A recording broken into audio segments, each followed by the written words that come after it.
Salakia Akyamwak. Well, I've had to pause the video to answer this phone call. But yeah, like I was saying, let's read this verse again. Sirach chapter 7, verse 18. Change not a friend for any gold by no means, neither a faithful brother for the gold of Ophir. Like I said, you got Jake out there that have changed a friend for some FRN notes, fake money. That's not even gonna last.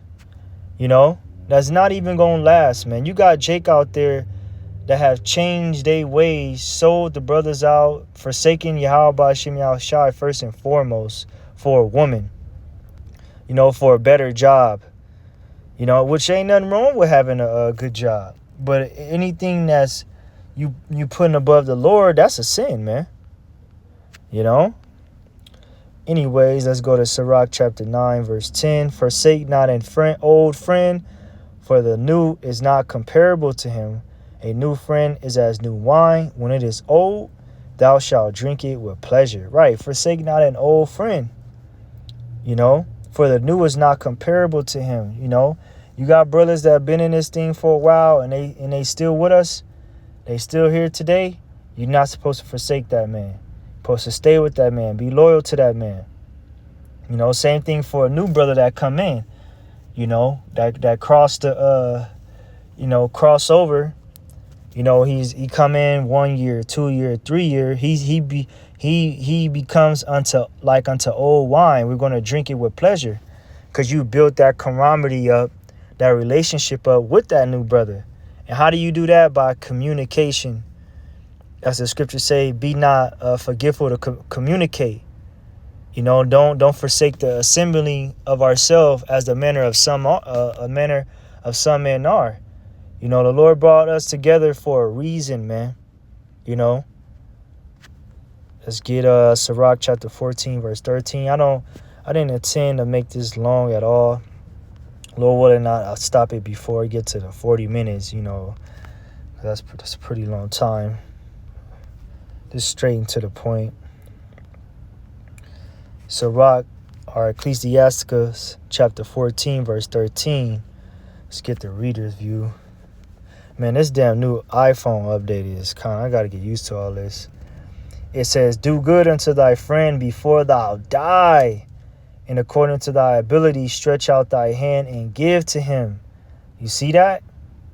Do good unto thy friend before thou die, and according to thy ability stretch out thy hand and give to him. You see your brother in need, you give it to him. Whatever it is, it don't have to be necessarily money. It don't have to necessarily be money. Clothes, accessories, a drive to work, or whatever it may be. Before we check out or you check out, we want to make sure our spirit is acceptable in the sight of Yahweh Shem Shai's eyes. And according to thy ability, whatever you got, stretch out thy hand and give it to that bro. Whatever it is, man. Let's get the next one. Sirach 37, 4-6, and then I'll close it out with that. And get on out of here, get to the house, and yeah, watch Babylon fall down. Ecclesiasticus chapter 37, verse 4. It says, there is a companion who rejoiceth in the prosperity of a friend, but in a time of trouble will be against him. There is a companion which helpeth his friend for the belly, and taketh up the buckler against the enemy. Right.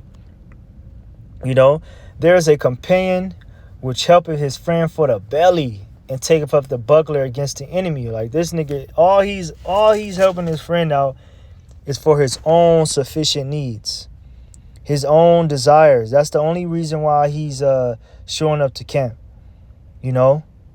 He's in it for the wrong reasons, to satisfy his own belly.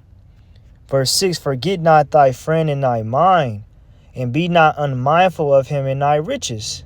Right? Don't forget your brother in thy mind, man. Don't be forgetful.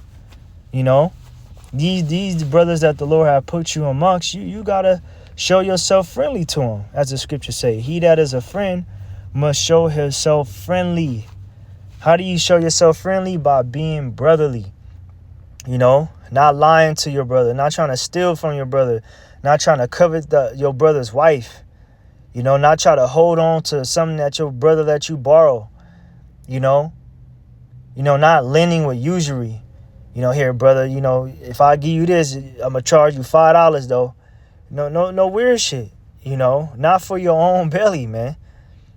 You know, so forget not thy friend in thy mind, and be not unmindful of him in thy riches. And I don't have to literally mean you coming up with just having a lot of money.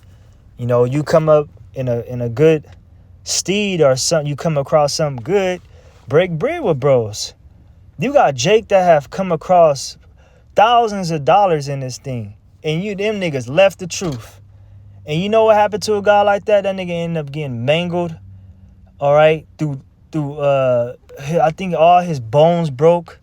He drove a diesel truck, and this woman posted it on Facebook about how he got into a bad accident, you know. But that was the same guy that came across, I think he hit the lotto.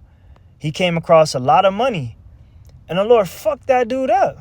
Why? Because he didn't break bread with bros.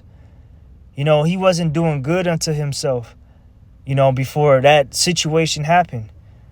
You know, so, hey, man, always remember, man, brother, the brotherhood is all we got. And the Lord commanded us to love one another, you know, as he have showed us, you know. So that will conclude the lesson. Ye are my friends if you do whatever I have commanded thee. Lord willing, this was an edifying lesson tonight. Call Halal Yahweh by Hashem Yahushai by Hashem Rakah HaKodash. Double honors unto my apostles and elders of Great Millstone. Peace, love, and salutation unto the hopeful elect. Until the next one, I say Shalom.